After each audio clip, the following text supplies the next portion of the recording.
to Russ. If he's on, hopefully Hugh comes on and he will pass it to Hugh, and then I will close it and wrap it up at the end. All right, Roland, on to you. Thank you very much, Suzanne. That I don't think any of us could have written the bio or the press release any better than you've captured. I'm starting with really the higher level. It's really about what is the role, what is governance, what is the role of the board overall? And I think when you look at it, there are a couple of key things it says to me. And certainly the first one is setting the direction for the club, defining strategy, policy, goals for the organization is probably the prime facet that governance needs to manage. That the other piece is really around setting priorities, whether that's financial priorities or priorities in terms of what the club does.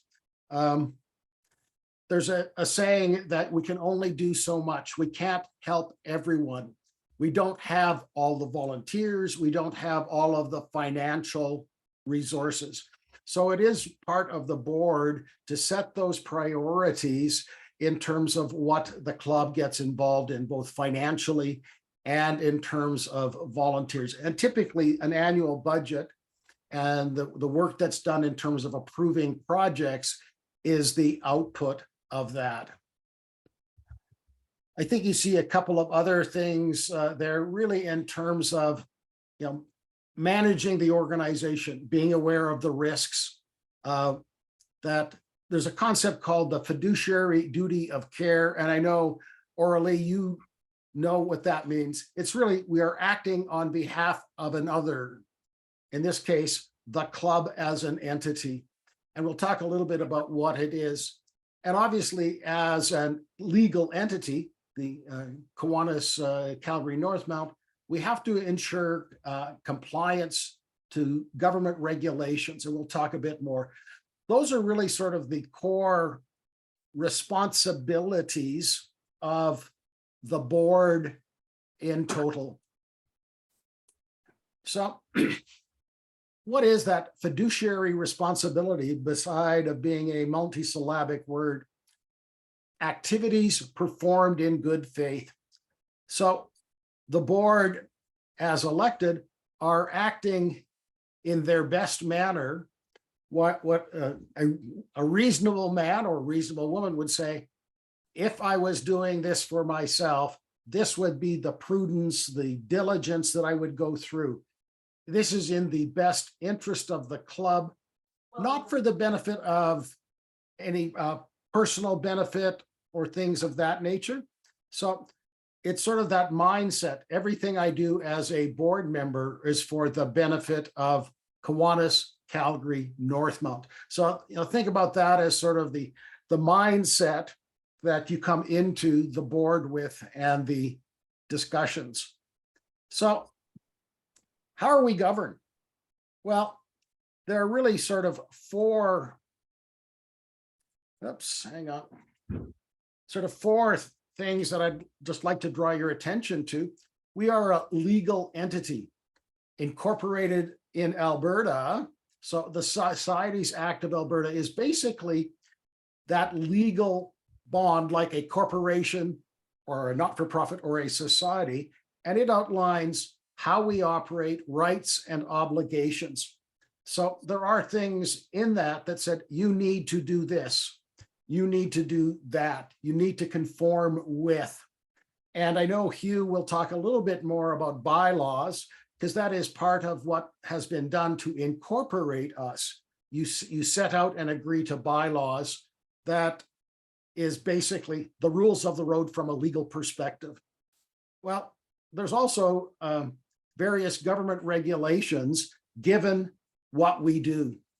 And certainly, some of those alphabets, Alberta Gaming, Liquor and Cannabis Corporation, the government entity that regulates gaming and raffles in the province. They have regulations in terms of what we can spend the money on and in terms of the reporting we need to do. CRA, Canada Revenue Agency, Kiwanis, Calgary, Northmount does have is a CRA registered foundation. Essentially, we can accept donations and issue tax receipts. They have some regulations and expectations in terms of what we do. And again, reporting. So again, that provides sort of a framework in terms of the governing, excuse me, that conduct in meeting, we are probably fairly informal, but there is, whether you call it parliamentary procedure or Robert's Rules of Order, is a mechanism in more formal meetings to how you run a meeting, that how do you vote, how do you make decisions, as to assist all organizations in terms of effective meetings. Certainly that many of us have had experience in terms of running meetings in a business context. This is a little more formal context, but it is part of that effective governance. And the reality is the members are ultimately the electors. They vote for the board. And so I know in the US, there's just midterm elections going on. Our next elections are not till the annual general meeting next spring, but basically we are responsible to the membership. So that's sort of a, hang on, just a quick outline in terms of what's going on. So at this point, I'll just quickly pause and say, are there any questions, anything that you think needs clarifications? So I'm looking at the faces. I don't see any hands, no hooks. Heather and Suzanne. Well, yeah, and that isn't a move. That wasn't, sorry, a move it along. That was actually, I do have a question. So I'm thinking that Orally asked this question at a board meeting that I was sitting in on. And I think my Robert's rules remembering might be right or might not be right. So maybe somebody can help. The question I think Orally was, is Orally as the president allowed to, under Robert's rules, allowed to make a motion? That this question has come up before. The overriding principle is one of independence. Right. So the short answer is yes, the president can make motions. That the more typical interpretation is she would ask for a motion from the members. And part of it is you want to have the discussion. So, and you to start the discussion, you need a mover and a seconder, and then you can have the discussion. And so while it is technically possible that the president can move something, that the more normal is to have another person. So at least at that point, you have more than two people who say, we need to discuss this. This is an issue. So and in my experience with the boards that I've been on, presumably the president carries influence, and perhaps it, by them making a motion, it could be perceived by the rest of the board that that's the president's opinion. And so maybe they might be inclined to be a, you know, I've heard of things like yes boards that just, they just say yes, there's no actual. Well, that's why the underlying thing of objectivity, you know, why the common practice is that the president would not make the motion. Yes. And one other question I have about Robert's rules, and I think again this goes back to my time, and I think I recall when I've been working with boards in the past, that the president is also the tiebreaker in a vote. If there was a vote, then the president would sort of hold back on their vote. And if there was a tie, they would break the tie. Is that also sort of a Robert's rule kind of That is correct. way of processing? Okay. Yeah. Okay. Thank you. So any other questions or clarifications around governance, role of the board? Well, hearing none, we'll just move to the next section. This is really more about the leadership of the club. And the reality is we're all leaders. So when you look at those beautiful stick figures on the left, club, this is the inverted pyramid.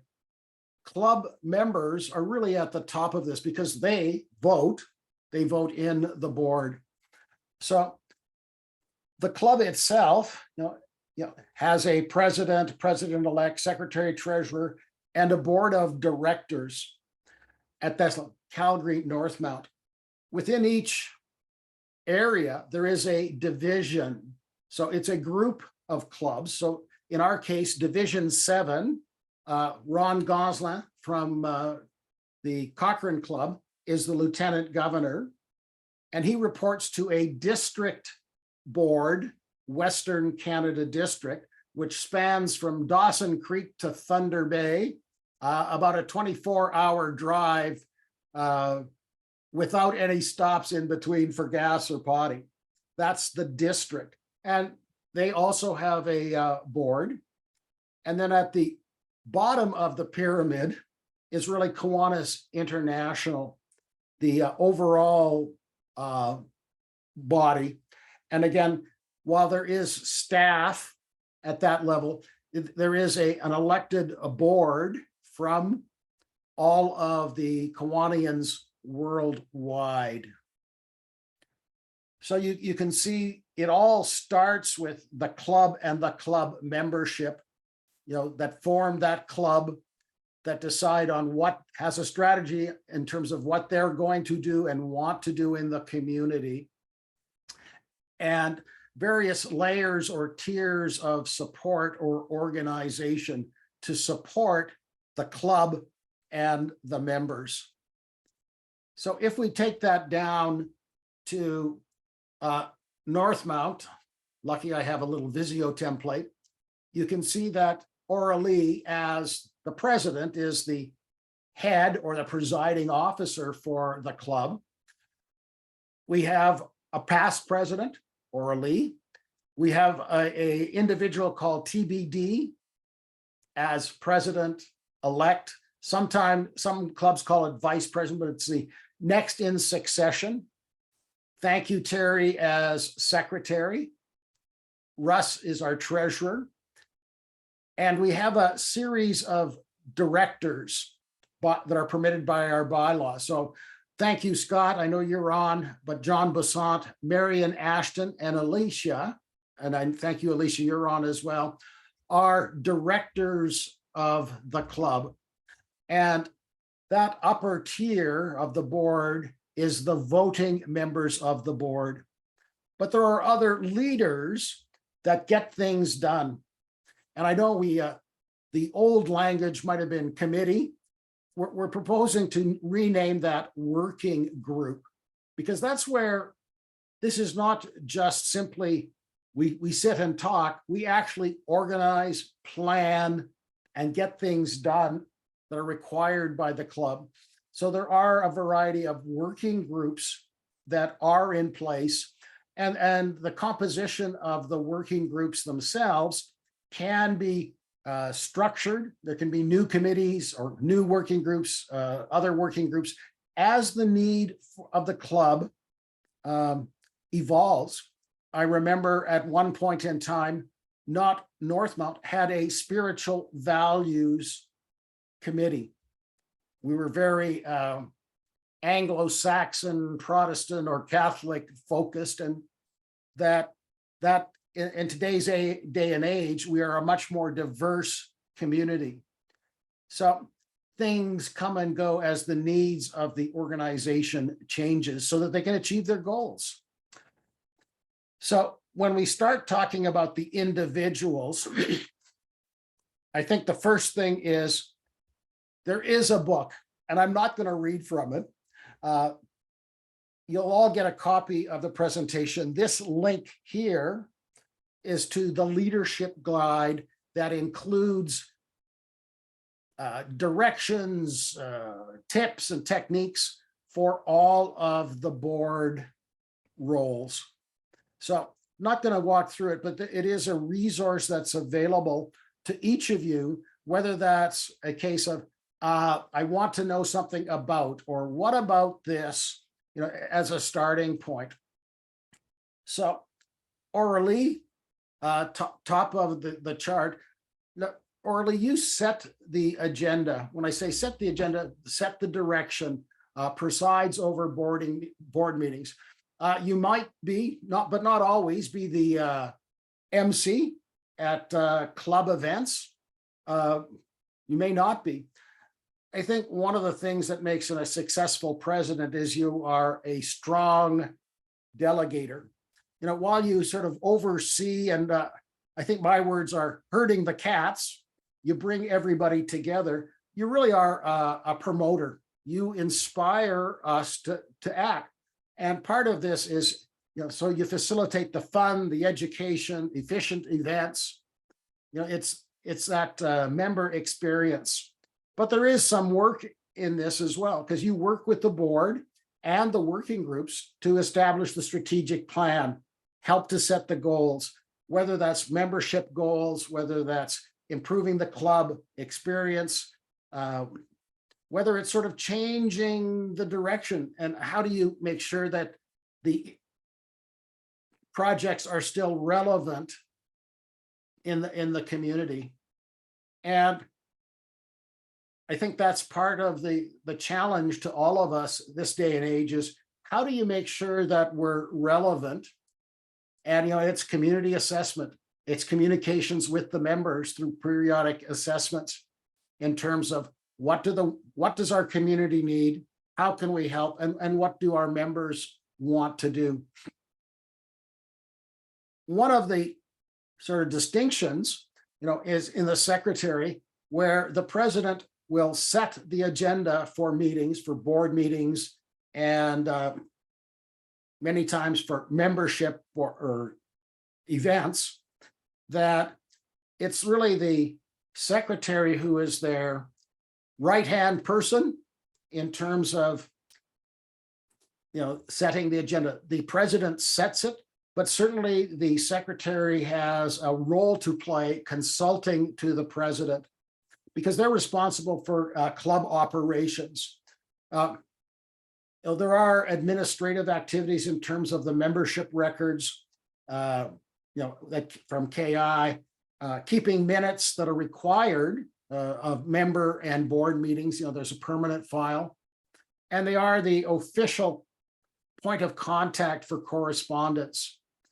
And I think one of the things that we've come to expect is that they really lead the communications to members for communications about upcoming membership, upcoming events. Certainly communications committee plays a role in supporting that, but we've sort of got into our members need email. That's typically the mode of communication. And so secretary typically leads that as well. Treasurer, I won't say much. Ask Russ what he does. I think the big thing is manages club financial operations. So whether that's collections, deposits, disbursements, records keeping, and reporting. And there's a lot of bullets underneath that you can read in terms of reporting, excuse me, to the various regulatory agencies and Societies Act, whether it's providing information to the board in terms of financial circumstances and really does lead or guide the board in preparing an annual budget. So when you read treasurer, read what the stuff that Russ does. Now, the next and very important role is the directors. So Scott, Alicia, you're here. I know John and Marion are not. Obviously, you know, there is an expectation that you attend the board meetings. You each come with different experience, education. So you provide advice and insight to the board in discussions. One of the things that a larger club like Northmount has enacted and is one that we are suggesting is that as a director, you act as sort of as a liaison between the board and the chairs of the various working groups. When we talk about working groups, you'll see the number of them. And at points in time, you're going to want reports from those working groups. There may be budget requests or budgetary issues. And so you need someone on the board to make sure that that is brought up to the board who can speak knowledgeably about that. So we're asking that each director is assigned or selects on one or some of the working groups so that they can be that point of contact. You know, they will talk to the working group chair and say, what's going on? Do you have a report? So they can bring that to the board for discussion. So they need to be knowledgeable. And they are a voting member of the board. And as you said, Suzanne, in the event of a tie, it is the president, the presiding officer, that breaks that tie.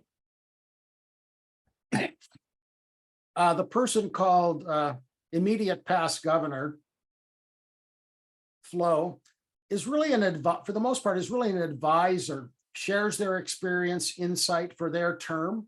They've gone through or seen many of the challenges that orally you may come to see. The other piece, and you alluded to it in your introduction, Suzanne, that there are many past presidents of the club who are available to be consulted, whether by you orally or by Flo, in terms of these are some alternative ways. Here's how it might have been handled in the past. I'm not a big fan of, oh, in 20 years ago, we did this. But there is a lot of experience and knowledge. There are people who are bankers, brokers, engineers. There's lots of experience around the past president group. And don't, both Flo and Orly, don't be afraid to reach out for another opinion. It's that breadth of opinion that makes the club strong. There's a new book coming out, The Spare. Well, the president-elect is that spare. It's really a learning opportunity for the president-elect because they would become the incoming president for the club. They become the presiding officers. So I know in Flo, in your absence, Orly became the presiding officer or the MC for meeting events. It's really that opportunity for growth. And in some cases, you may have, I call it other duties as assigned. There may be special projects that you want the president-elect to attend. One of the important expectations is that education. So attending Kiwanis conventions, other educational opportunities to provide you that new role or to educate you, to prepare you for that new role, but also to give you a breadth, to give you experiences outside of what you might have experienced up to this date in your work life or in your Kiwanis life. So I know that that's a position that the club will want to look at recruiting in the near future. So there are other potential people who do attend board meetings, and I'll start with club members. Basically, all members of the club can attend. They can participate in discussion when recognized by the chair. So they can't just say, oh, this is my opinion, but the chair recognizes Mr. Smith because he may have something, a position to share with. Now, general members cannot vote on motions. Only the board members can vote. But all members should have access to the board minutes and financials. So you want club members to be informed of what their elected representatives are doing. The working group leads, we would have previously called them committee leads or committees.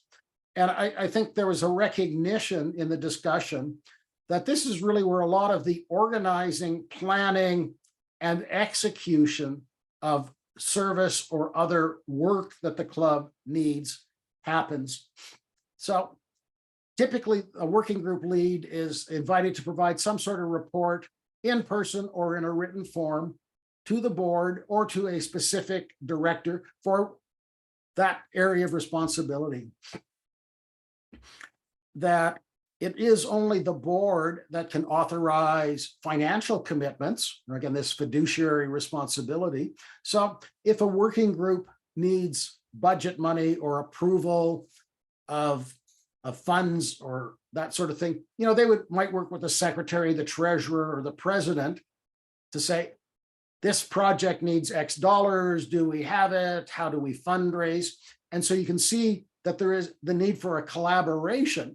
You've got lots of great ideas that are coming up in terms of how Northmount could better serve the community and to serve kids. And so, you know, the service group, the service working group, service committee, is really that place where that discussion gets started. And then it may follow through to the secretary, treasurer, or president in terms of, yeah, this is a great idea, we need some money, or I don't know, is this actually duplicating services already in the community? And this is a tough job. And I know Katharina will be up to the job because it's partly what needs are in the community, what can we reasonably do in our volunteer base, and are there partners or can we afford financially to take this on ourselves? So again, the big thing, this working group leads or working group members are responsible for executing whatever the mandate of that particular working group or committee. One of the things that I think is important, I know there was a management book called 6 Thinking Hats, 6 Working Shoes, Edward de Bono. It's important to differentiate which hat that you're wearing as a member of the board or as a member of the working committees. You have to differentiate, excuse me, your role in governance, really the direction and strategy role, versus the operational or service role, the execution. So there'll be many times that as a board member that your focus is really around governance. What should the club do? What are the goals? As opposed to, oh, we need to get so many volunteers. Oh, I can do this role. You know, the operational or executional role. And it does put a little different spin on the nature of the role that you're undertaking. Yeah, hang on. So this is going to be a bit of a long list, so I won't spend a lot of time.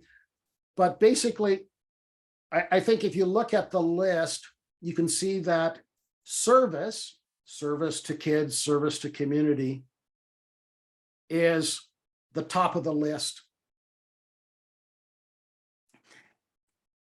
Part of this, you know, is what are the needs in the community? Are there other opportunities for hands-on projects that are needed and relevant in the community? You have to, you know, present and report to the board project volunteers, financial needs, And there are cases when we need to secure volunteers. So some of them may be club-led projects like Toy Project, accessible playgrounds, or club-supported organizations or other clubs where the ask is simply volunteers.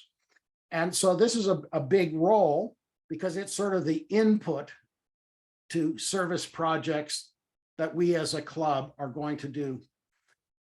Projects are really thought of as a sub within service. They provide a specific service to the community. So, I guess the easy examples would be the signature projects, that are Kiwanis, Calgary, or Calgary Kiwanis led, funded, and fundraised. And so obviously they report through the service group, but they're almost like an entity on their own. And certainly Toy Project and accessible playgrounds would be an example of that. There may be smaller projects that are club led and funded, hand sanitizer, things of that nature that had a financial as well as a volunteer. And there may be other projects that are just purely community service. We're providing volunteers to organizations or other clubs to support the work they do. Similarly, the service leadership program is a program or a project. It's really to act as that liaison between Northmount and the specific SLP program. How do we work together? How can we help? Many people have said that the service leadership programs, whether it's Action Club, Suzanne and Alicia, whether it's CKI, the University Club, Scott, or whether it's Key Club, high school, or Builders Club, middle school or junior high, or K Kids, elementary, are the best thing that Kiwanis does. Building the future leaders, the future community servants. And the next after service, what for a viable club is membership. You got to have new members. Members have to be happy and have a good experience. So more orientation, satisfaction surveys, periodic health checks in terms of, and a very important working group for the club itself to be healthy, successful. Some of the other working groups, the house committee is really planning events, whether it's the program for different membership, whether it's social events, educational. It's really the planning and execution. So booking the the venue, getting set up. It may be collection, financial collections if there's actually, we have had a we've had a paid bar before. There may be cost to play. But these are things that are important to the members, educational to the members, and part of the overall member experience. So I know there was a question going around, who's the house committee? Who's going to talk to the Danish Canadian Club that we're not going to show up? And sort of like, okay, well, officially, and again, this is only the information that I know of, and so speak up if it's not true, that lead role is vacant at this point. Yes, I know Scott is filling part of that. So you might say, again, a ad hoc or interim chair, but Suzanne has been handling speakers. I wouldn't call myself technical support, but hybrid support. So the House Committee is really around that planning meeting events, whether they're program, social, or educational. Alicia has a big role and at this point needs some help. So the extent of the role is really design and manage both the internal member and the external public communications. So you look at that and say, well, we have a website.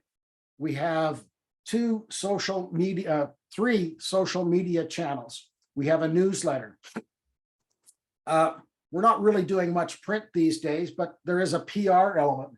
So really supporting membership, fundraising, and other working groups.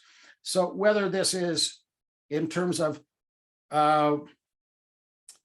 we have a fundraiser and we want a poster to illustrate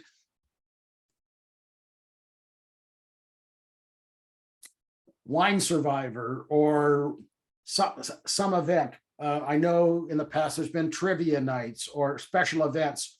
So there's this role has a whole bunch of tentacles to it. And Alicia is the chair. And I know she's going to be looking for other people to help with specifics, skills, and time to fill out that role. Fundraising, you can't run a project without money. Thank you, Russ, for becoming the interim chair and Dolores being the casino chair. Certainly casino is probably the largest fundraiser, but there are other things that we as an organization, so this working group needs to develop and implement fundraising. So again, consulting with the working group on what the needs are, liaising with AGLC for casinos and raffles, that sort of thing. So this is the fundraising arm. Not to forget, there are some requirements in our bylaws around financial review. And really our bylaws require that 2 members of the club who are not on the board are required to provide an annual review of the financial statements, basically looking them over and saying, yeah, they kind of look right.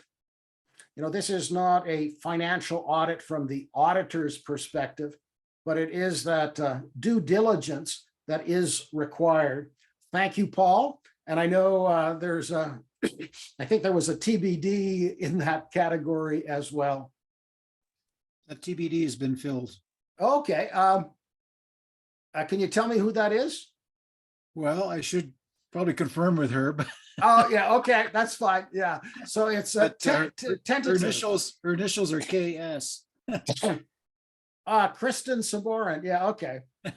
And she actually helped out on the last set of financial statements. So Well, thank you, Catherine. that's excellent. That there are a couple of things that, and I call it the traits of a successful club. At one point, it might have been the 10 Commandments. At another time, it could have been the 12 rules. Thank you, Suzanne. We now have the 8 traits of a successful club.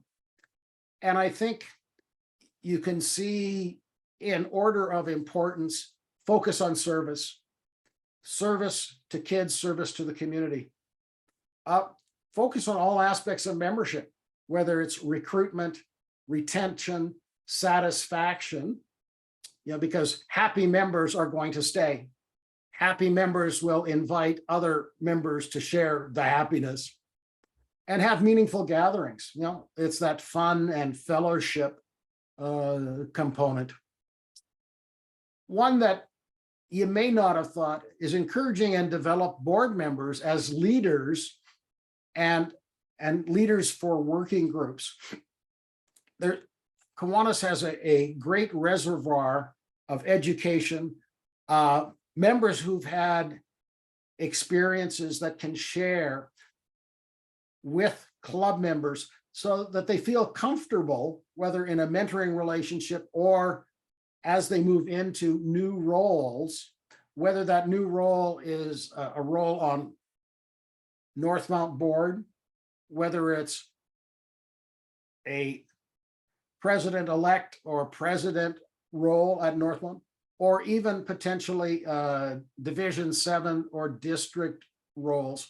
So those encourage it and give members the opportunity to aspire to do different things to meet their challenges. Funding and financing and governance. Yeah, we are a legal entity. And so there are things that successful clubs need to do. You have to have money to run projects. And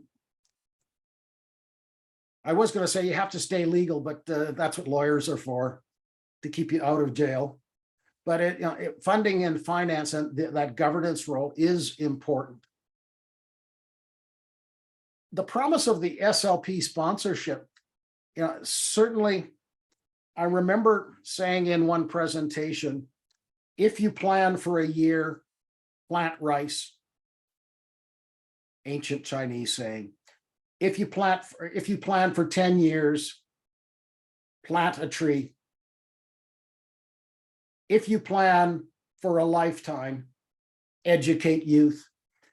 And so I think part of successful clubs typically are looking for opportunities to fulfill the promise of SLPs. And I know we're very lucky at Northmount having a CKI club and an action club, but there are other opportunities to help educate the next generation of leaders to be good citizens and to be leaders of the community. You gotta listen to your people. So that complete and follow up on evaluations and club assessments. I think one president I once heard called it the listening tour. Listening to the members, what they want to do, what excites them, and be proud to share the Kiwanis. I am a Kiwanian, and I am proud to share the story. And what puts the tear in my eye? What's my story? So that's been a lot in terms of the roles and responsibilities. So at this point, any questions or clarifications? So turn your mics on. We have a couple of minutes. Okay, Wayne. Yes, Roland, that was a very good presentation. Thank you very much. That's my opening statement. When you talk about the community and reaching out because we want to make sure we're relevant, how far does our community actually go? Is it all of Calgary? So good question. That, and I'm going to sort of answer it in two ways. A hungry kid is a hungry kid no matter where he lives. Mm-hmm. So you can think of the community as worldwide, and certainly Kiwanis International has a global mandate. Typically it's in terms of education, health, wellness sort of initiatives that they focus on, and in some cases, disaster. But bringing that down to Northmount, that it really is a club decision in terms of how far they want to extend.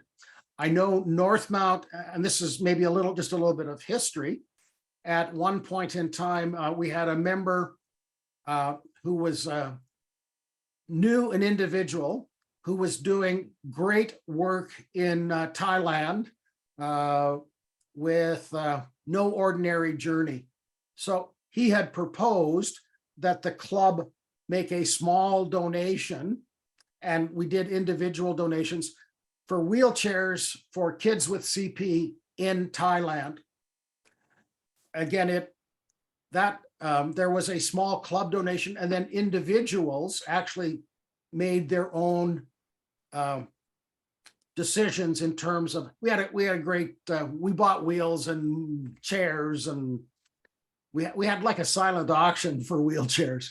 Anyways, that I know there have been other projects that we didn't put money into, but we put volunteer labor, where there was a nurse who was a member of Northmount, who was collecting unused medical supplies. So the medical system in Africa is very different. In Canada, if you take supplies of needles or whatever out of the storage cabinet and you put it in a patient's room, it's considered used, even if it's not opened. So what she was doing with a couple of other nurses is gathering those up, sorting them, and actually sending them to different African nations, because these were all unused. And they're in Canada, they would not be acceptable to be used, even though they were new in their packaging. And that was just a nature. And so we provided volunteer labor, and it went overseas.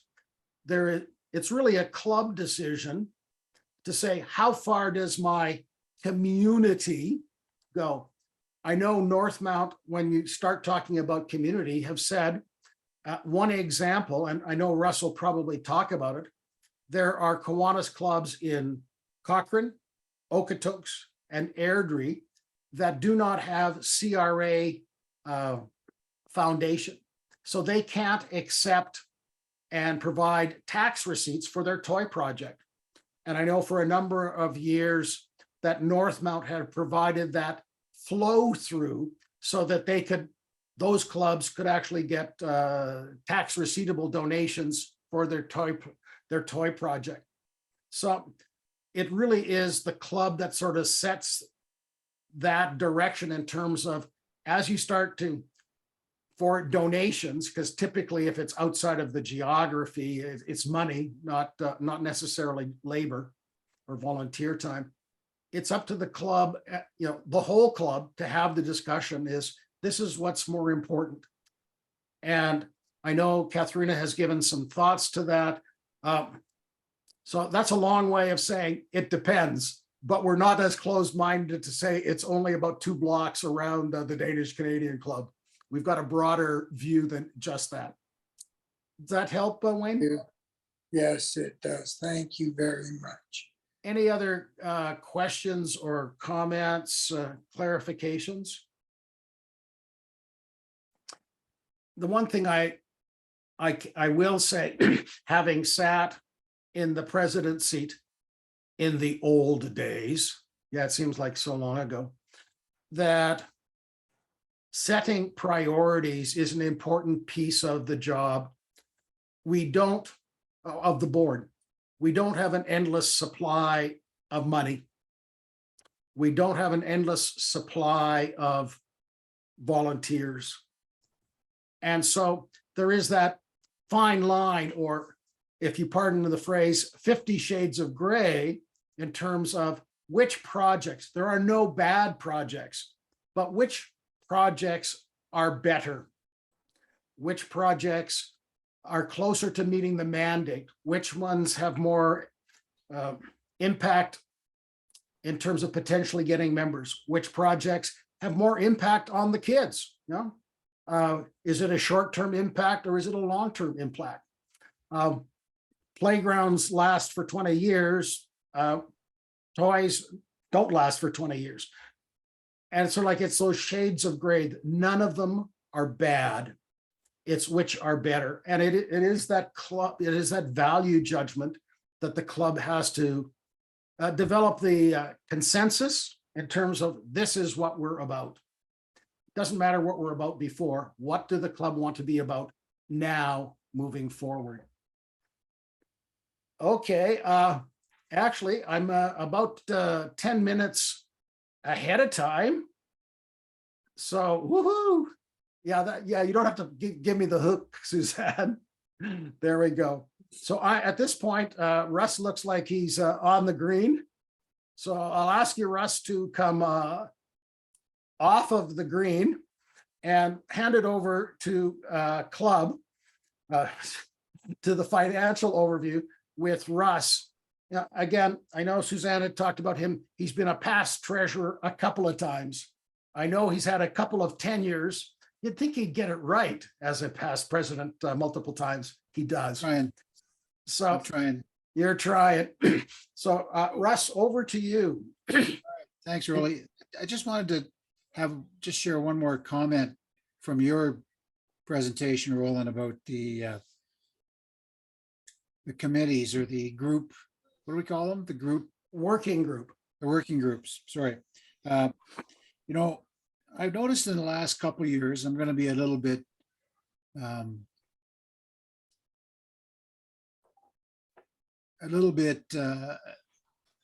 I guess, I'm going to throw it all on the table here, right? The last couple of years has been difficult in the club because of COVID. And what happened, I think, was that these working groups kind of got dissolved during COVID. Wasn't anybody's in particular's fault.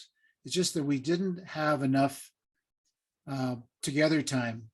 And those clubs, those working groups kind of went and just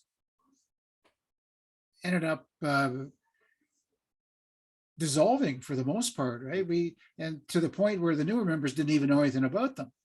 So I know we spent many, many years building them up, manning them, getting all the clubs or the groups in order.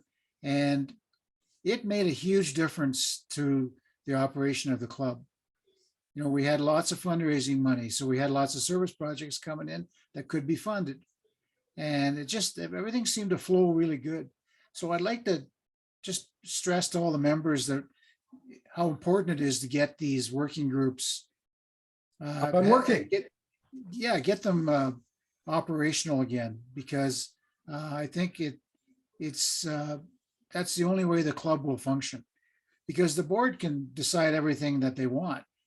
But if we don't have people to do the work, then it's not going to happen, right? The kids aren't going to get serviced. And that's the ultimate goal, right? Yeah. So I have a little tag on my computer here. It says, stop. And I'm a financial advisor, so it kind of makes sense to me. Stop chasing money and start chasing solutions to problems. And I think the problem that we're trying to chase here is getting the club operational to a point where we can introduce more service projects and help more kids. So what's the real problem? Right? What was the word you used, Suzanne? Reinvigorate? Reinvigorate. Katharina, you had a question.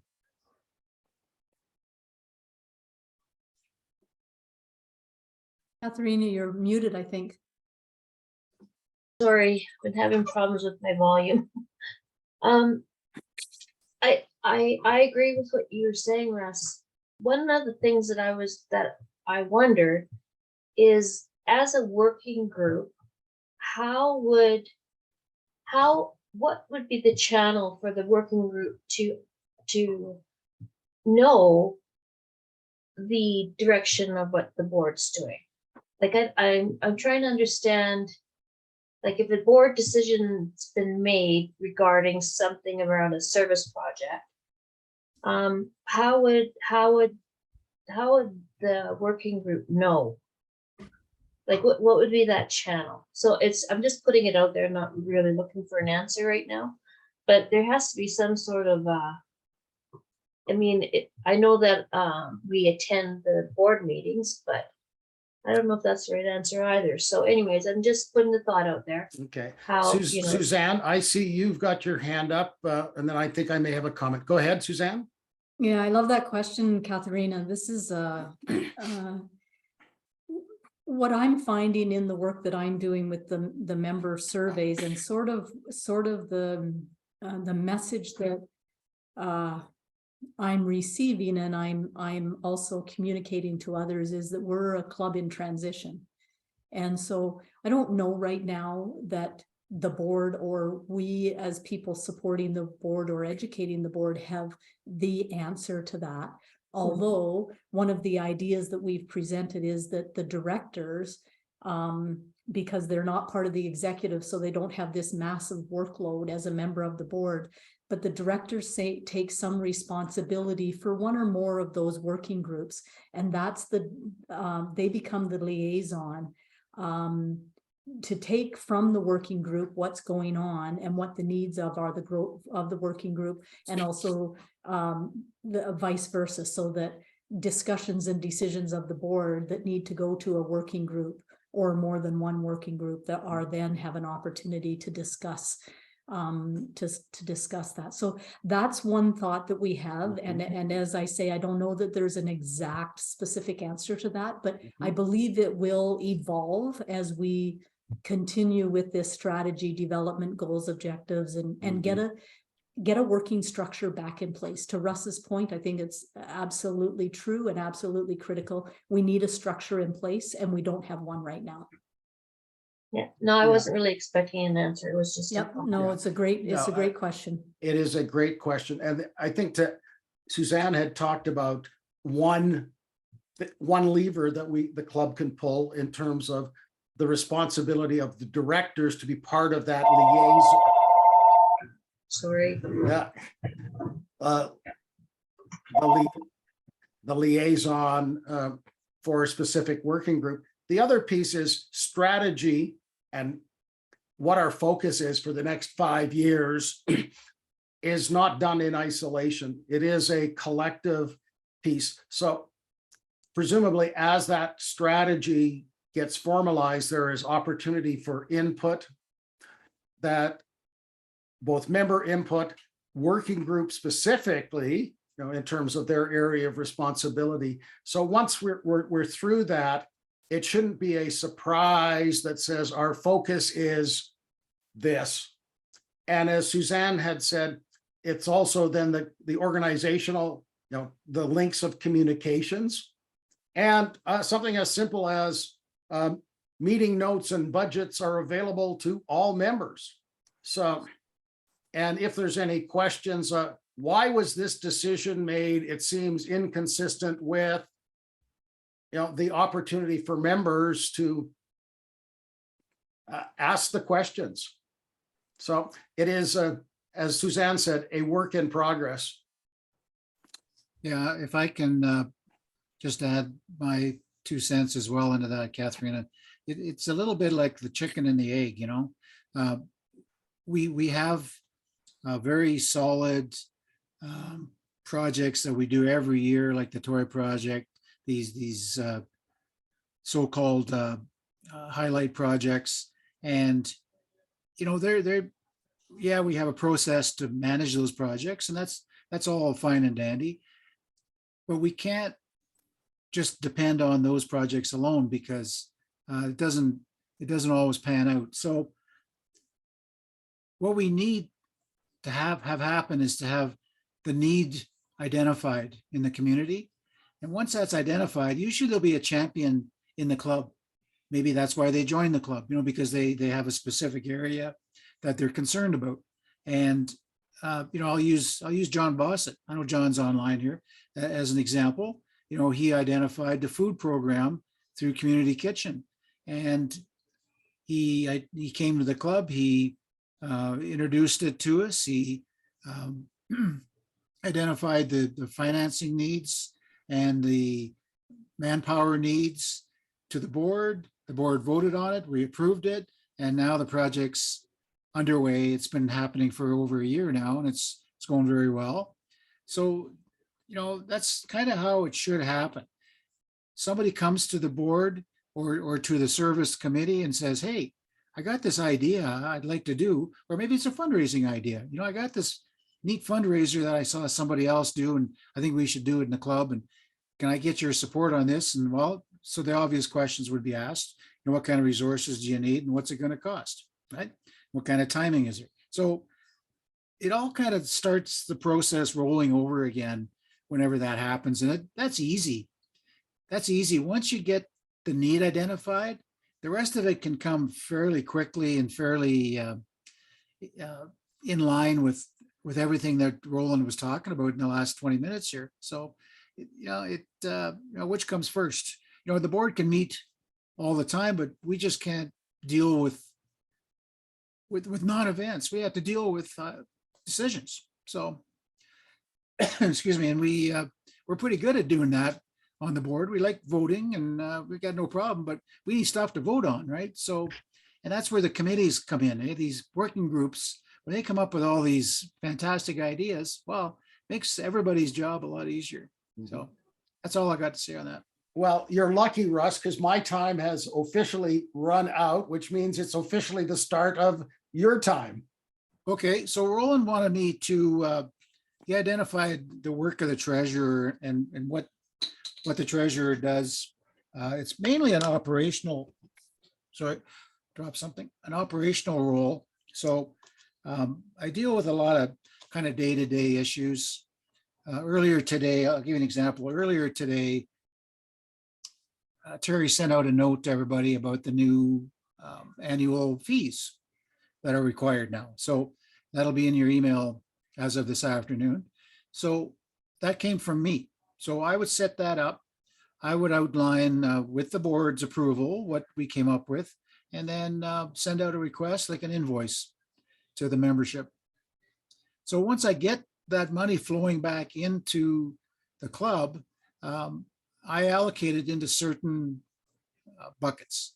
And in the case of that, we put it typically in the general fund for annual dues. And then we transfer a portion of it, I should say, into charities where we can use it for donations and things like that. And a lot of it will stay into the general fund as well.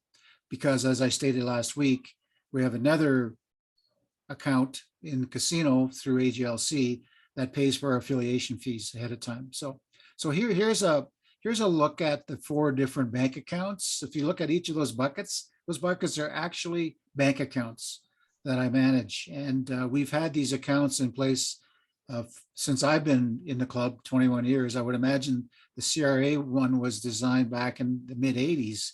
So that's been around since then. I'm not sure when AGLC Casino was first introduced to the club, but I imagine it was in around the same time frame. And then there's always been a general account which hosts the club operational fees. Like if somebody gets sick in the club and we want to send them something, that money will come out of the general account.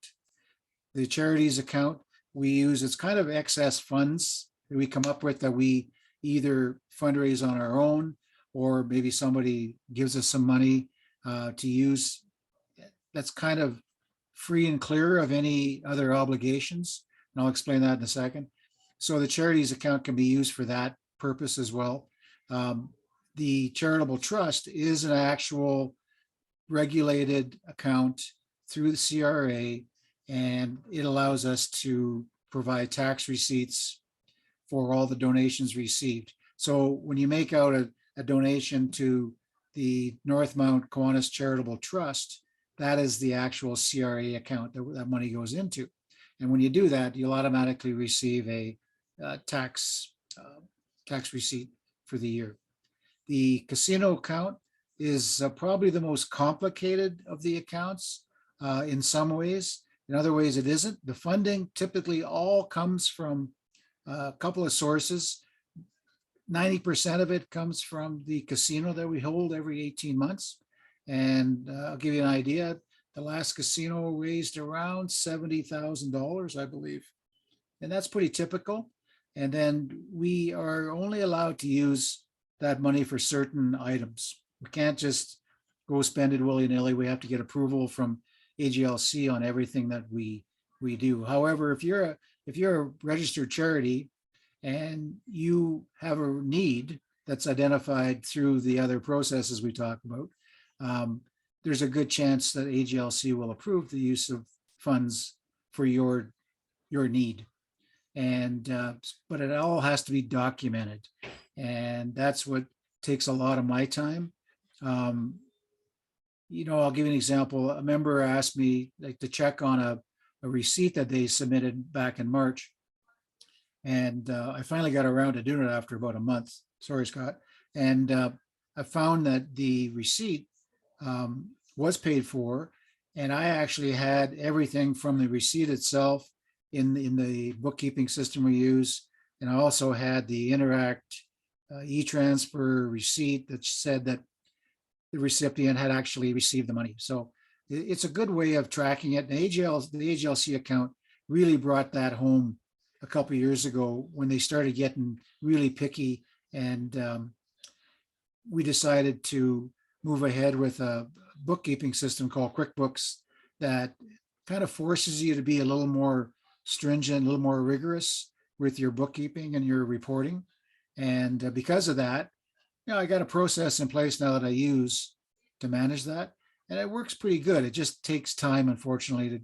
To every transaction that I do probably takes half hour to 45 minutes, in order to fulfill that request. So, not making excuses. It's fun. I enjoy doing it. This time of year, I will say though, between now and the end of January, is very busy for the treasurer because of the CRA filing that has to happen. The toy project is in full swing now, so all the donations we receive will come in through the CRA account. AGLC is expecting their annual report, which is due 6 months from the time of our year end, which is September 30th. So in the next 6 months, we have to get that report done and get our little internal audit group, Katharina and Paul Johns, to verify the numbers, and I have to send them backup information, that sort of thing. So a lot of paperwork for a small club. We probably I'm working on a kind of a neat report right now, and I think it's something that I, as a member, would like to know, and that is, how much a year are we actually donating to different groups? And it looks like, just to give you an example, last year we donated over $50,000, and that we'd never had a big project other than the toy project, but we never had a playground project or anything like that last year. So, I can easily jump up another 20 or 25,000 with something like that. So, it's kind of fun to keep track of it all. And I want to be able to report monthly to the membership at our general meeting. Hey, guess what? Last month, here's who we donated money to. And maybe it'll get people thinking, okay, well, yeah, I forgot about that group. I know somebody over there, maybe they need, maybe they're working on something special. Who knows, right? So anyways, that's kind of how it works. One of the other items that's on this slide here is the Calgary Foundation bucket, also known as the Jack White Foundation. So quite a few years ago, Jack and Fern White made a commitment to Northmount Kiwanis that they would provide funding each year that was to be used for children with disabilities. So it worked out in our favor, because in the last few years, with the amount of investment that Jack and Fern White put into this program, we've been receiving anywhere from $15,000 to $23,000 a year. And now we have allocated that amount. That's over and above the 50,000 that we donate ourselves. So we always have spots for that sort of stuff, and that won't change again this year. So we may not get as much this year because of a poor investment year last year, but we'll wait and see what happens. We'll know the number that usually comes out in February. So And Russ, next page. Okay. Yeah. I was just going to say, the next fundraising opportunity might be planned giving from members, because we do have a lot of members who are white in the hair, who are looking to reduce their tax and to give a legacy gift to an organization that makes a difference. Yeah, there's a couple of ways we could do that, and I'd love to spearhead something like that, because that's right up my alley. But there's other foundations out there that are doing just that. So, and that would prove long-term to be a huge benefit to Northmount, I'm sure. Yeah. So some of the fundraising activities that we're doing right now, we just started the Grey Cup raffle, as you know. So that money's coming in. I put all that money in the general account. And once we pay off the winners, we take the difference and we transfer it over into the AGLC account. And then we can use it for different donations within AGLC approved donors. So the Kiwanis Canada Foundation is something that Terry probably has more to do with than I do, but they're a national organization run by Kiwanis here in Canada, of course. And they have all sorts of grants that we can get after, like scholarship grants are the primary one that we've used. But there's some other new member grants that are available right now. And I just got a note from somebody that in order to kick this into gear each year, we have to make a club donation of $15 per person. So at the next board meeting, I'll seek approval on that, and we'll get that sent off to Canada, KFC, Canada, Kiwanis Canada Foundation.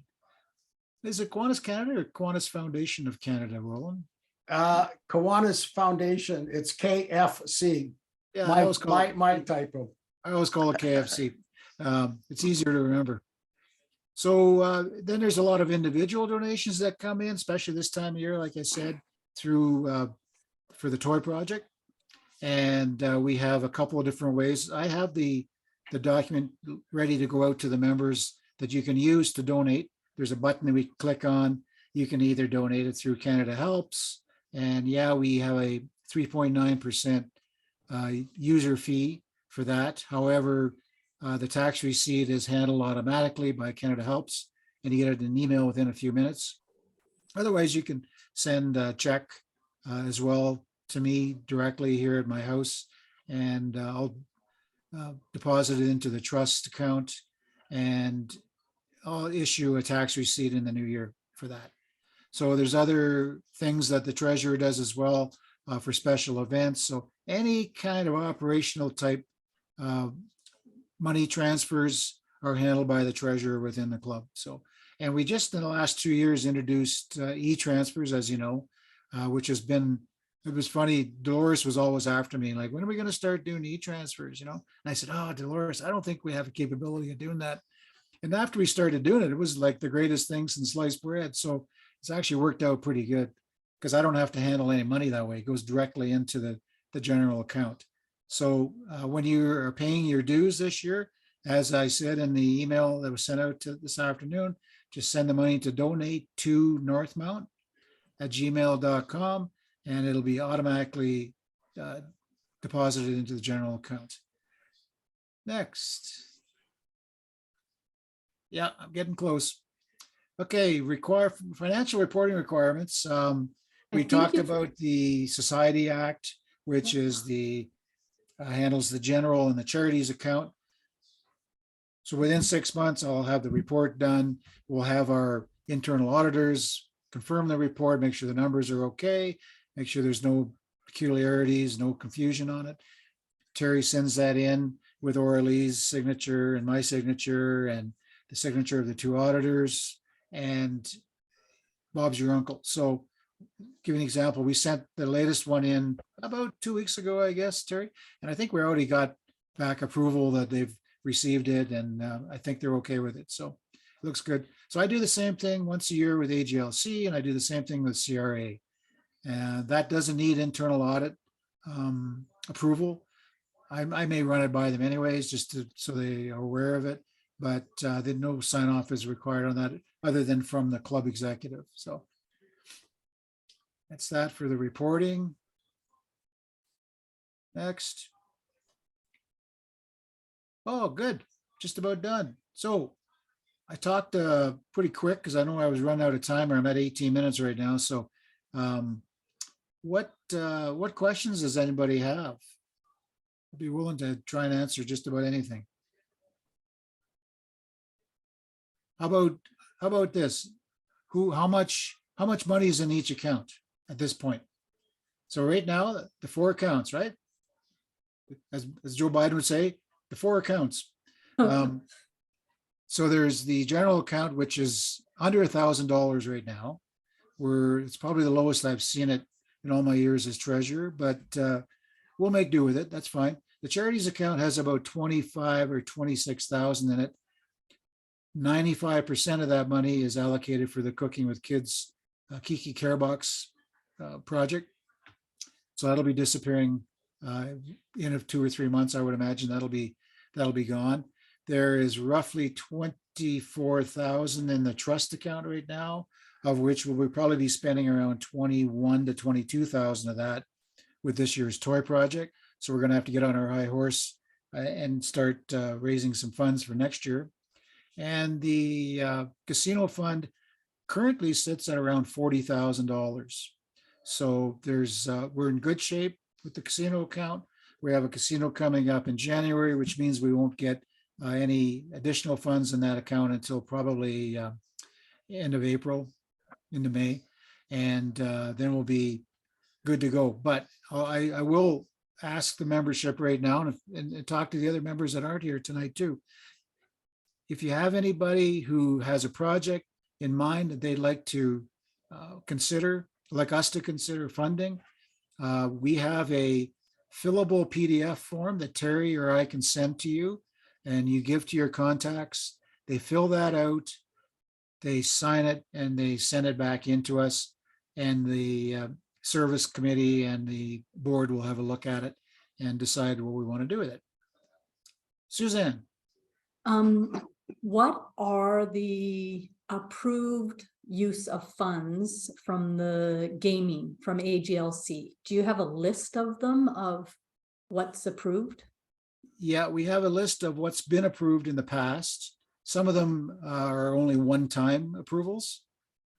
Like the last year we had the toy project actually was approved for use of proceeds from AGLC. But that was a one-time event. So I'm actually thinking of maybe applying again to see what they say this year. Okay, The worst they can do is say no. So you have to reapply every time it's a new project. And you have to get approval from them, and that can take some time. Hugh's got a lot more experience doing that than I do. But typically, if your organization, I'm talking hypothetically here, if your organization already has a casino account, yeah, they will typically get approved very easily, which is kind of unusual because, if they've got an AGLC account, why don't they use their own funding, right? But anyways, that's the way it works. So AGLC is kind of picky, and we have to make sure all our T's are crossed and I's are dotted before we give out any money, or they will slap our wrist. I see Alicia has her hand up. Alicia? Yes, Alicia, yes. I was just wondering if there is a list perhaps of things that they will not allow us to use the money for. Short answer, yes. yes, There's a big volume in terms of use of proceeds that is available, both what they will fund and what they won't. As a general comment, anything that has personal benefits to an individual, they will not fund. So as an example, at one point in time, they were funding, Kiwanis had watch awards. It was about a $200 watch with the Kiwanis logo that we gave to kids because they brought up grades, or they were thought to be great. And this was a recognition award. It was deemed, again, change of supervisor, was deemed to be a personal benefit. And so they struck that particular use of proceeds to say, no, you can no longer you could provide them a plaque and a certificate, but a $200 watch is a personal benefit. They do allow to send Kiwanis members to conventions, but only for a portion. So they will not fund meals. They do expect the attendee to pay a portion themselves. Even the registration and hotels, it may be a 4-day convention, but one day is simply social and one day is business meetings. They won't fund that portion because there's a personal benefit. Education, to make you a better member, a better Kiwanian, a better community servant, they will. And there are obvious things, anything that's illegal, immoral, or in the good governance section, they won't. So it is a thick book available online at aglc.com. And Hugh is our guy in terms of use of proceeds. There's another big one in terms of what you can do in terms of gaming. Yeah, the revenue side. So the other option, Alicia, is, remember we have the trust account and we have the charities account. So we can also look at using those accounts for those other donations that we might want to consider. Now we've, of course, as a board, we have moral obligations too, right? But and ethical obligations to maintain some governance. So we, but typically, if it doesn't get approved through AGLC, it may actually be acceptable with CRA or with our charities account, assuming the money's there. Awesome, thank you. Yep. Okay, Don, Suzanne, I'm finished. Are we good to move on? I believe so. And then Mr. Savage is taking over. Yep. No, skip. Yeah. Mr. Savage is moving on guiding documents, and there we go. Yep. Okay. Thank you.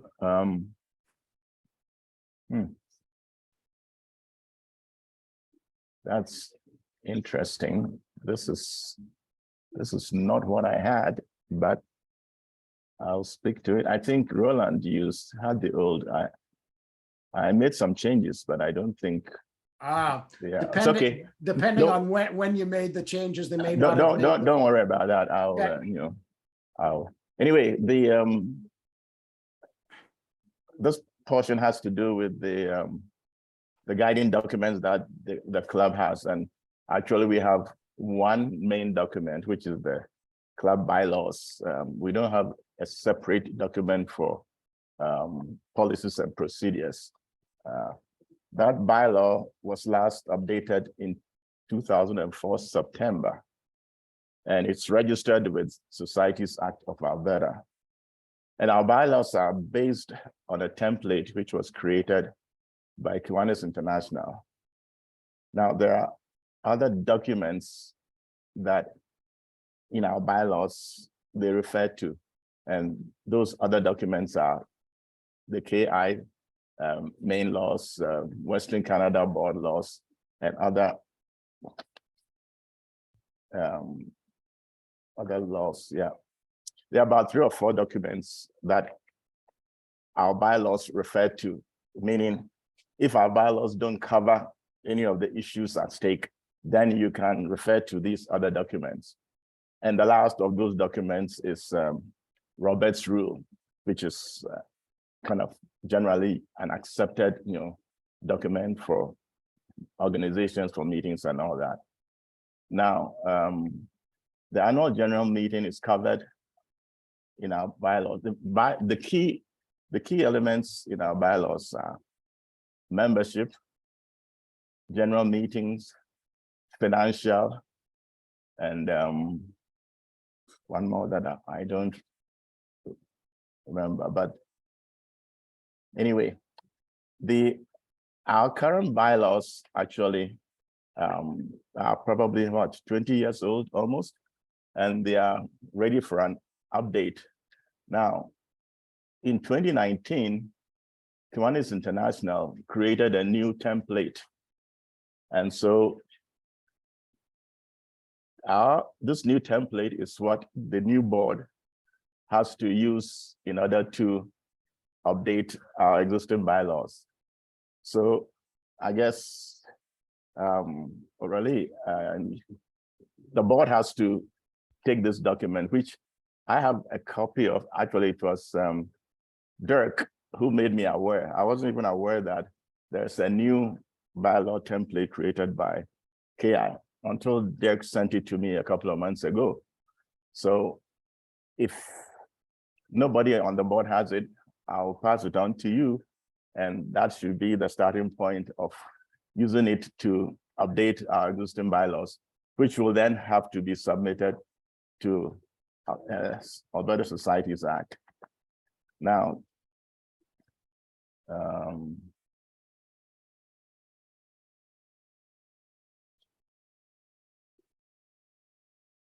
yeah, there are 1 or 2 minor changes that kind of have been highlighted in this new bylaw, new template. And our existing bylaw actually has only 1 year for all officers and directors. And as you are all aware, we now use the 2-year, the president, everybody else serves for 2 years, but that is actually not in our current bylaw. Our current bylaw only gives 1 year. So if we adopt the new bylaw actually makes it 2 years rather than 1 year. So that is one of the changes that have been reflected in the new bylaw. And yeah, and also I just noticed that the dues has been reduced from, I believe, 200 to 150, which is great. But according to the bylaw, any financial changes have to be presented to the general membership for approval. And this, to my knowledge, has never been done. So I think it's something that going forward, the new board has to keep in mind. Yeah. That's pretty well it for the bylaws. So, and I think once the new bylaws have been approved by the board and registered with Societies Act, then I think every member should have a copy because it should be a living document, actually. Okay. Any questions, please? So Hugh, what you're saying is next AGM, we have to be prepared with the new changes, if any, for the bylaws, and then get them approved at the AGM and send them in to societies after we make the approval. Yeah, I mean, it can be done anytime. You can have a special meeting to do that, or you can wait till the next AGM. But I think the board has to start working on the update to existing bylaws. Okay. Yeah, seeing as that we're using bylaws from 2004, it might be beneficial to skim over that this year and make these changes if we want to. You think? Thinking it's Well- overdue. Well, from what I understand, that they, KI had set the new template with an expectation that clubs would over time modify and adapt their club bylaws to be consistent with the KI bylaws. It sounds like it didn't get action. This would have been the early time into COVID or just before COVID. Yeah, it And was just before COVID. Yeah. yeah, so it sounds like the club didn't actually action it to approve the new bylaws to get them submitted. So it's an action item for the existing board to look at, to present to the membership, have a vote, and notify the Societies Act. Roland, can you go back one slide? I'm not sure if there was anything else. Was there anything else, Hugh? Like I saw just Robert's Rules 101, but we slipped right by it. Oh, not that one. Yeah, Robert's That one. rule. Yeah, like I changed the 2 slides to what I wanted to speak on, and what I sent to you a couple of days ago, Suzanne, had my slides, but they were not incorporated into this. So this is still the old one that Roland Okay, had. sorry, I don't, So okay. that's okay. So I've spoken on what I wanted to. Robert's Rules is just one of the documents that we can refer to Okay, outside our own bylaws, right? okay, There are about 4 documents, and Robert's Rules is one of them. gotcha. Yeah. So do we have, like, I know you have a copy of the bylaws. Is there a such, and I know that Roland said he's got a link to the leadership guide. This entity called Robert's Rules, is there a document? Is there a book? How would people, do you just Google Robert's Rules and it'll Yep. come up? Yep, Okay. if Yeah. you Google Robert's Rules, it's all there. I mean, Robert's Rules is it's probably the oldest document that has been kept going. It was 1876, and it was written by a US General Roberts. And at that time, it was intended to help the army organized itself in terms of meetings and, Okay, so it's not a government, it's just a family that has kept it going over the years. okay, And thank you. yeah. Yeah, it's a paperback that's been floating around bookstores for years. A lot Okay. of organizations, Toastmasters, companies, they follow that. It's Yeah. the bit of the Here, global I standard. thought it was Bob Morrison's rules. Pretty, Yeah, We've pretty got the, enough- close. We've got enough Roberts. It could be anybody's rules in our club. Yeah. Speaking of Morrison, are there any other questions for Hugh? Good job, you. Thank you. and Okay, now so- to a message from Bob Morrison, from Right. Bob's messenger. Right, right. So I know I'm not Bob. Bob has asked me to fill in for him. So as I said to some people, I'm working off 2 computers tonight, so just bear with me. And I keep pressing the wrong arrow. So basically, what we want this next series of slides to do is give a little bit of historical context. There's some, particularly newer members, and I would say that's probably, in my estimation, it would be 5 or 6 years and less, maybe. I think it takes, if I think of my time in Kiwanis, I would say that I really started to get it. It took me that long to sort of get it, to get what this beast called Kiwanis is and what this beast called Northmount is. So this is just sort of to give us an opportunity to give some historical context of how has Kiwanis, Northmount, sort of not interpreted, but utilized the guiding principles of Kiwanis International to things that work for them. So you can see here that Northmount has primarily focused in the past and to some degree currently, well, to a large degree currently, on children for sure. And there has been a disability focus to Northmount for many years as well. Certainly that is still there, but you can see the disadvantaged children is very strong within Kiwanis or within Northmount.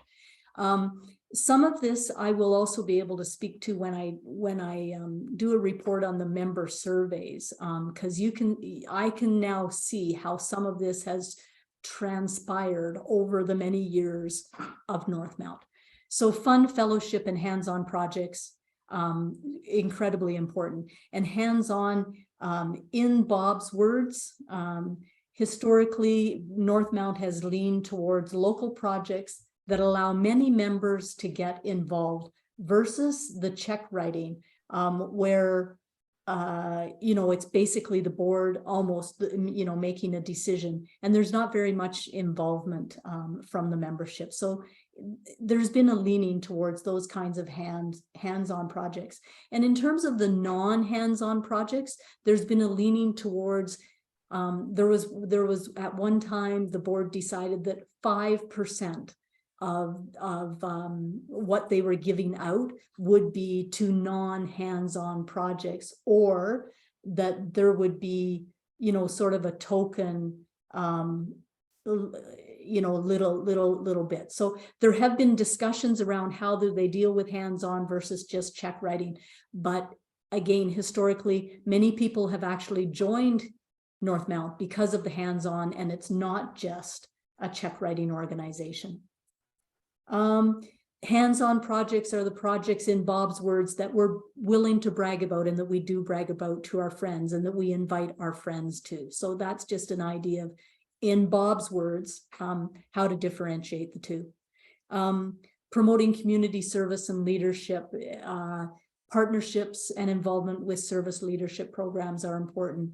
The club is growing and evolving, that we don't duplicate other organizations or other services. We want to make a difference and an impact, and that we're a supportive club, that we support our membership. And Russ spoke to that when, we send flowers to our members, we send cards, we know what's going on in people's lives, and we we try to help them through those things that are going on in their lives. So that's just a little bit of that context.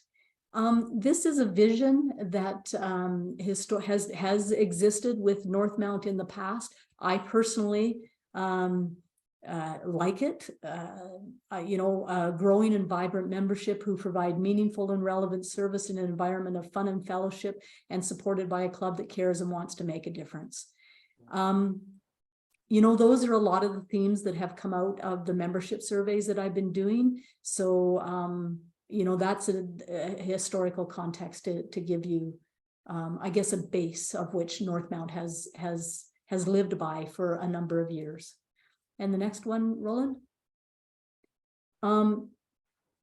I think people know too that this is,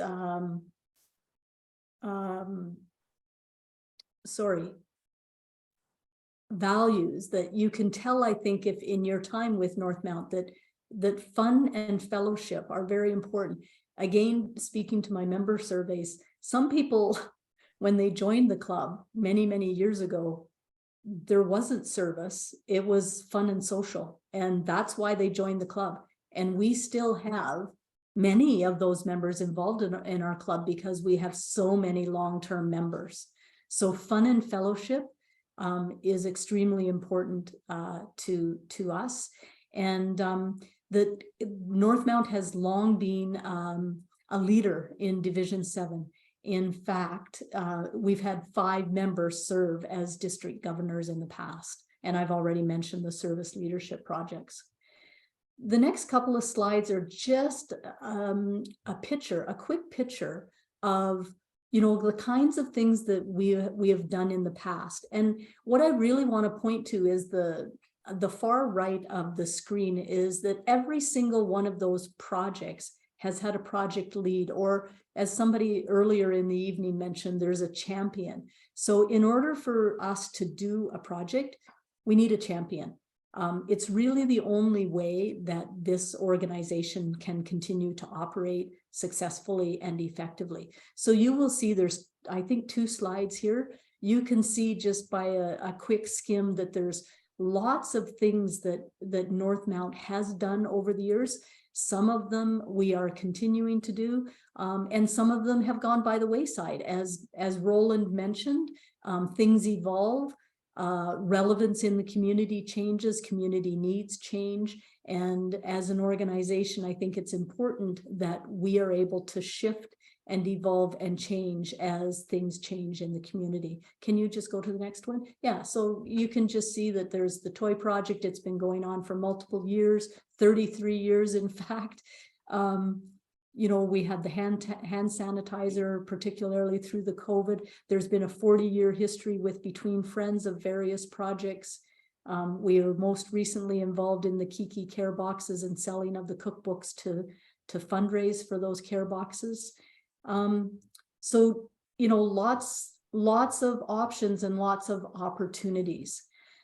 The final slide we want to talk about is this thing called committees. So this has been an idea that I will be honest, I have initiated, because in my conversations with the membership, I could not find, other than people who are already volunteering on a committee, either to lead a committee or on a committee, I couldn't find one person who wanted to be on a committee.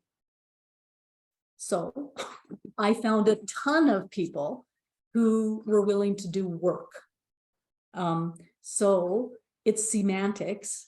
But I think the concept of sitting around a room and discussing things and talking ad nauseum and never coming to a decision, and how do you make a decision? Just nobody wants to do that. So I said, well, let's not call them committees anymore.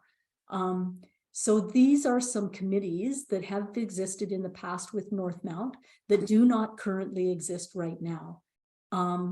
The committees in the past, and I think going forward in the future, will be determined by what are the goals and objectives of the organization, and then so how are we actually going to meet those objectives? What are those targets that we have? And we will design or develop or implement work groups of people but not committees, that will get that work done. And each of those work groups will still need a lead. They will still need somebody to lead them, but it will be more like delegating tasks that need to be done. The fundraising committee is sort of already operational that way. They've got somebody that does the raffles. They've got somebody that does the casino. They've got, somebody that does the Grey Cup tickets. So we're already operating that way to some degree. Service committee is actually operating to some degree in that way too, because we do have people doing SLPs. We do have people doing particular projects. So there's some operations already happening this way. So I do believe that is officially my last messenger from Bob's slide. Are there any questions from the historical perspective? Thank you, Bob, for not sharing what we did in 2020. Was I supposed to? I was just expecting that in his notes. His That- notes are pretty minor today, so. Yeah.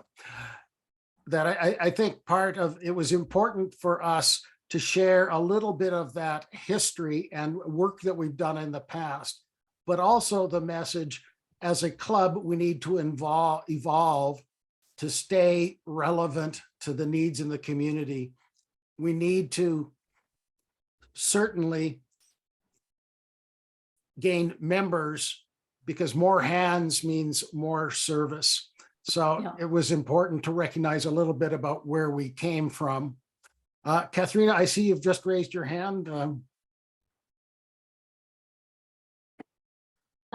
I'm just wondering, when I was in Kiwanis, or when I was with Northmount at the beginning, one of the things that I was working on was Young Children Priority 1.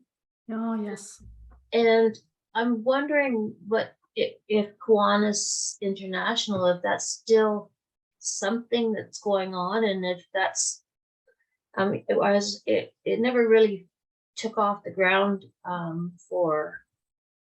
back at that time, but I don't know what the status is of it at any level, Yeah. or the feelings of it at any level. So I don't even know if International still pushes it. Yeah, it's one of those legacy programs that has, the best way is lost its steam. The past president, who was the sponsor of Young Children Priority 1, which is basically that 1 to 4-year-old, like the very young Yeah, yeah. children. He passed away a year ago. That Mhm. committee still has a vacancy at Kiwanis. And the intent was a recognition that the first 5 years are the most formative year in a child's life in terms of health, food, education, has a lifelong impact on them. And that was what the focus on that. So there's still a recognition, not a lot of formality any longer. It's still kids. It's still part of the mandate as a formal Kiwanis International Committee working group. They have not been active the last year and a half. Really, the sponsor had passed away. That's. And the other thing I wanted to mention is Suzanne and I met with a number of people in the community last year, or last beginning of the year. And it came out very loud and clear that food insecurity is what the community needs. And I think we understand what's needed in the community. And I think that maybe we need a refresher on it or something, but we know that is one of the biggest barriers, or biggest needs, pardon me, in the community. And Yeah. that's part of the community assessment, the needs assessment. Yeah. Yeah. If you're going to stay relevant, the community has changed. Mhm. Even in the last 2 years or 5 years. So nothing that we knew about or did 20 years ago may not may not be relevant. So I think it's an important thing that you and Suzanne have done to sort of do that sensing. I know, Katharina, you being one of the trustees, was the group that decided that the Kiki Care Box would be the legacy project that the proceeds from the Cooking with Kids cookbook would fund.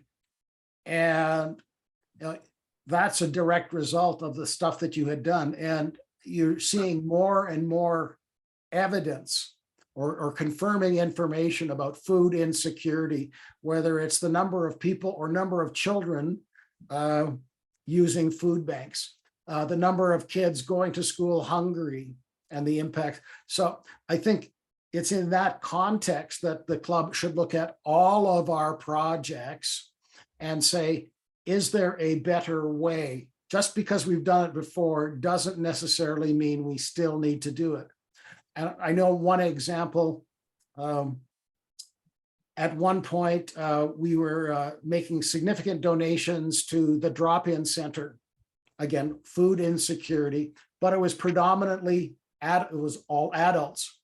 And at that point, the board had looked and said, well, maybe is there a way we can shift our focus and do more meals for kids? And I'm trying to remember, the Catholic Church Sunday meal service, we had looked at, and we had partnered with Chinook. And yes, they had a number of new immigrants and street people, but about 25% of the clientele that came for meals were kids. So that was a decision to shift one of the projects because it had a higher child percentage, higher component. And so I think it's good to look at all of our projects and saying, is it still relevant in the community today?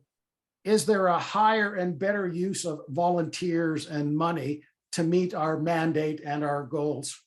And that's always going to be a challenge, but it's if we're going to evolve, that's what we need to do. We need to look, what are the needs in the community? What do the members want to do?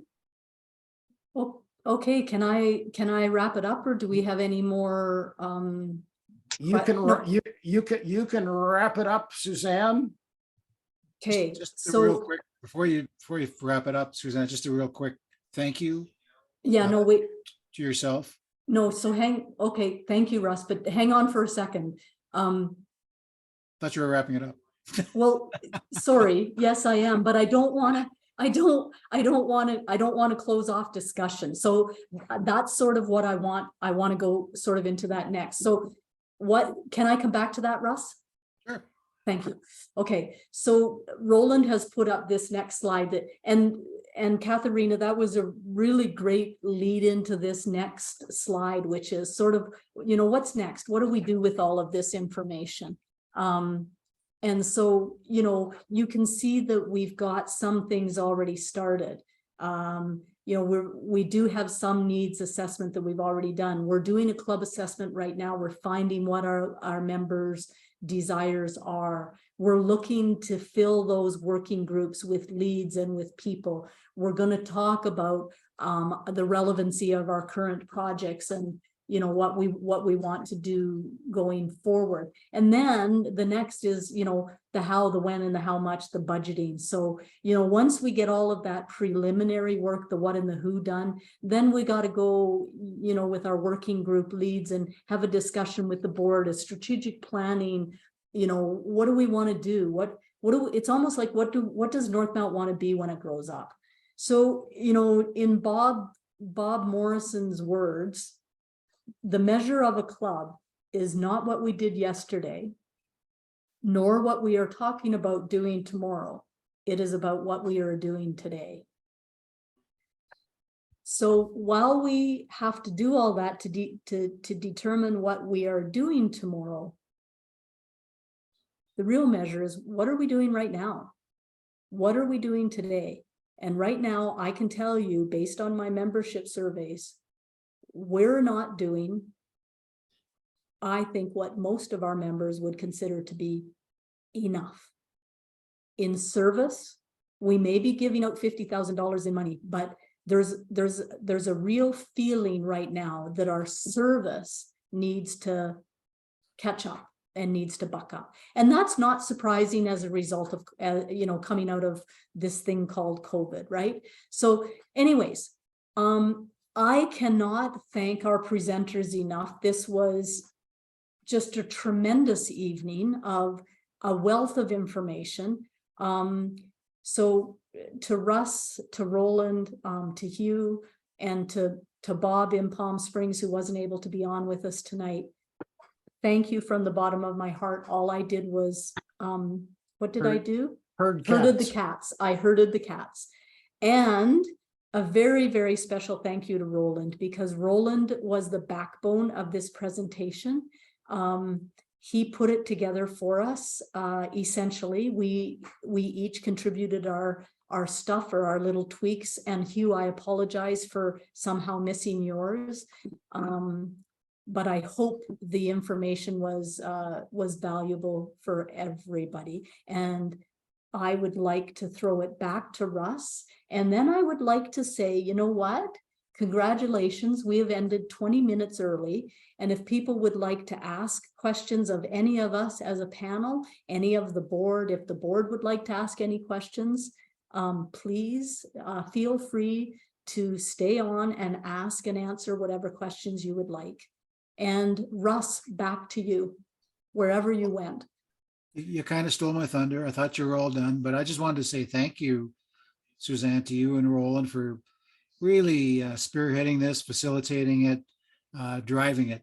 And I've already seen the comments from Wayne, and he said it was very informative. So I thought so as well. To be honest, being in the club for 21 years, I thought I knew everything that we were doing, but I was wrong once again.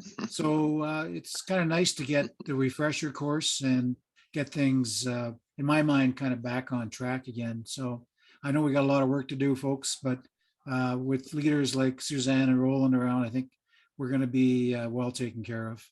So thanks. Thanks, Russ. Indeed. Other questions?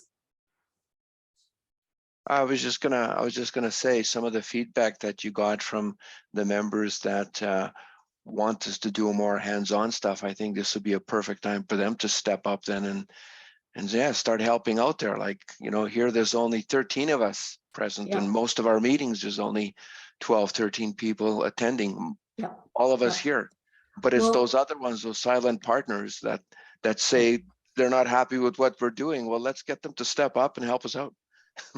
Can I respond? I don't want to do too much about what I've been learning from the membership survey, but it's actually been quite fascinating. So we've got this dichotomy of people who belong to the club for social reasons and people who want to belong to the club for service reasons. And they interconnect a little bit, but they silo a little bit too. So it's sort of interesting. And when we say we have a membership of 34, we don't. We have 34 people's names on a list. I think we'll be lucky to start this year with a membership of 25, based on my experience with doing the member surveys. So when you talk about that, Terry, 12 or 13 of 25 isn't as bad as 12 or 13 of 34. Do you know what I mean? From a third to a half, yeah. Yeah, I mean, it's still not great, but the reason I said to Terry, Gosling, Ron sorry, Goslin. he wants membership growth in Kiwanis International, I think they've lost 250,000 members over the last couple of years. So they're on growth. And I'm going, we have nothing to offer right now. Let's slow down. We've got what did you say earlier? Actually, Madam President, you inspired me so much in my survey was that reignite. What were the words you used? Re-engage. It's kind of like an old-fashioned camp meeting revival. Rebirth. We've got to wake up. We've Yeah. got to shake off the slumber Yeah, and participate, reignite, Yeah. rediscover the reasons why we're here, and then act. yep, yep. And I think we're on the cusp. We're getting there. So we need some patience. We need some commitment. Yeah, anyways, I'm going on and on and on. I'll stop now. Any other questions or comments? Hi, No. Suzanne. I just wondered, for all of the other members that aren't here tonight, are we planning to share this with them? Because I know it was recorded. There was a lot of really amazing information that I think would be good for other people to see and hear too. Roland, can you speak to that, please? Yes, I will.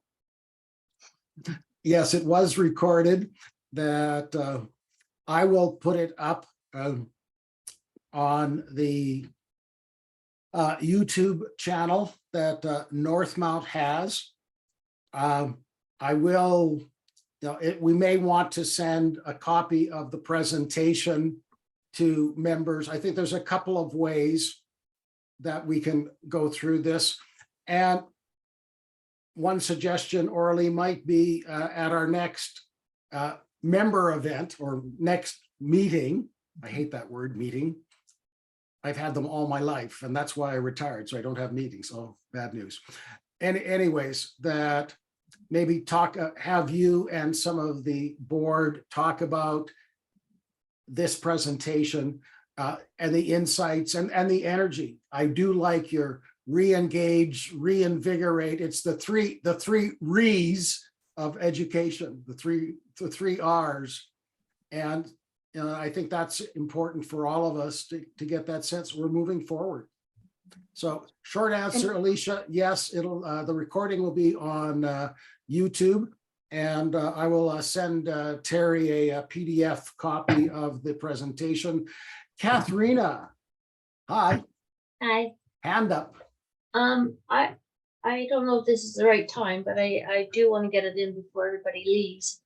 I was talking to the Women's Center today for work, but we had a little break in there and we started talking about Kiwanis.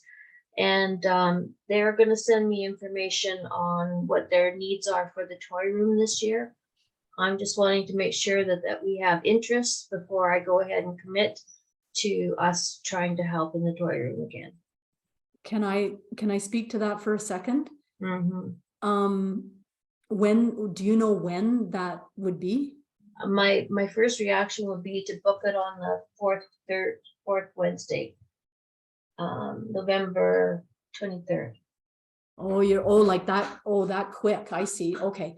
Well, we did have some people in the member survey that actually identified that the Women's Center was one of the projects that excited them, but it wasn't 15 of the 22, so I don't, it at least made the list from the members' perspective. Okay.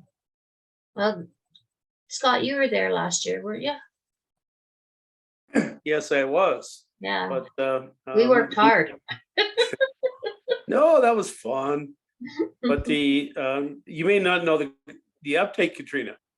I'm having shoulder surgery on November the 14th. So I'm out of commission. For a while. Yeah. And but I'm sure you'd be really good at telling us what to do. The toy project is ramping up. There's lots of stuff. I wonder if we have the resources at this time of year. You're going to have the cookbooks, have sales, the toy project. There's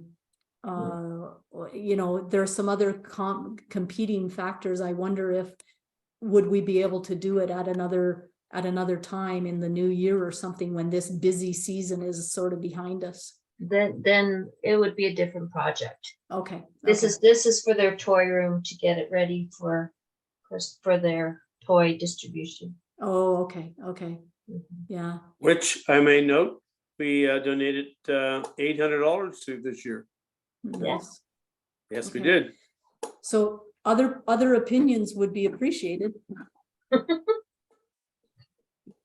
I think we should look at it. see, Okay. identify what kind of resources they're looking for. Yeah, I'm just always leery, do I say we're gonna get 10 people or are we gonna get 3? So, We never get 10 anymore. I know, Yeah, yeah. Is it a Well- daytime project or evening work? it would be evening, it definitely would be evening because that's really the only time we can sneak men into the building. Hey, I'm always invited. Through the front door, I might add. Yeah. Yeah. Katharina, how many people did we have do it last year? Who was there? It was Rob and Scott, myself. Oh, Roger, you were there? Been there quite a few times. This is the Women's Resource Center on Edmonton Trail. Yeah. Yep. Yeah. Yep. I think there was 4 or 5 of us. Yeah. Yeah, I'm just thinking if, I mean, obviously Scott won't be able to, but if we could reach out to those same people and then have a couple other people, like I would join. Yeah. So, then we could maybe say, hey, we can commit, 5 to 8 people kind of thing. Whoa, no. Never commit 8. Commit 4, deliver 8. Okay. Yeah. Under So- promise, over deliver. Yeah, Always. salesman tips. Always. If you're able to give as much notice as possible, Katharina, I think you'd have better success as well. I know if it happens to be after the 23rd, I'm away for a couple of weeks, so I'm sorry, I won't be able to help with any projects during that time. Yeah, when do they want this project done? I'm just getting the information, so that's yeah, we're just doing the initiation right now. Find out what kind of projects they would need based off the number of people we can get at that time. I Yeah, would suspect winter time is a little tough. if we could do it on our end of month Wednesday service project time. Yeah, we've that's what I was already planning. dedicated that time. That would be easier to recruit people. That was my plan. And that was So the how many people, if it was on that last, do we know what that date is, Katharina? In November? I do. If I have my calendar up. The fourth Wednesday of the month. is 23rd. It's the 23rd. 30th. Okay, so is it the 23rd or the 30th? 23rd. It's the 4th Wednesday. 23rd. 5 Wednesdays in November. Mhm.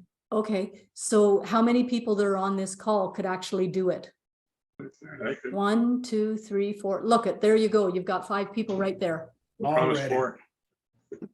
Okay, I will try and get some information sooner rather than later and. Okay, Because- which means the people that just put their hands up can't back out on Katharina because that embarrasses her. Yeah, that, and the We're on recording, the hook. And it's recording is- recorded. It's still recorded. it's still recorded, so we know you. Okay. What's the project again? I don't know exactly what it'll be, but it'll be working in the toy room. So sorting, moving boxes, And- Warehousing. it's usually sorting. And where Yeah, is it's this? just sorting. At the Women's Center, Hugh. Women's Center, okay. Yeah. So we have 10 minutes officially, but we can end early. If there's any other discussion or questions, somebody needs to give us an indication of whether we're ending or we're continuing. Just Flo? as long as we have a minute here. I know Terry and Orly and I are kind of scrambling right now. The governor was scheduled to have a visit with us next Wednesday, Yeah, governor of the Western Canada District. Yes. And we're desperately looking for a solution to a location. I And thought it was just announced already that it was at the Danish Canadian Club. no, they cannot, if it's a smaller event, I think they could handle it like we would normally in our in-person meetings. But if we're gonna get 25 or 30 people, they can't handle that. What about the Austrian club where? No, they don't meet there anymore. Now, Orly, you were looking at the Winter Club, is that correct? Yeah, I haven't heard back from them, so I'll call again. I was so- thinking too about the Bear Spa Golf Course. There's a new clubhouse here.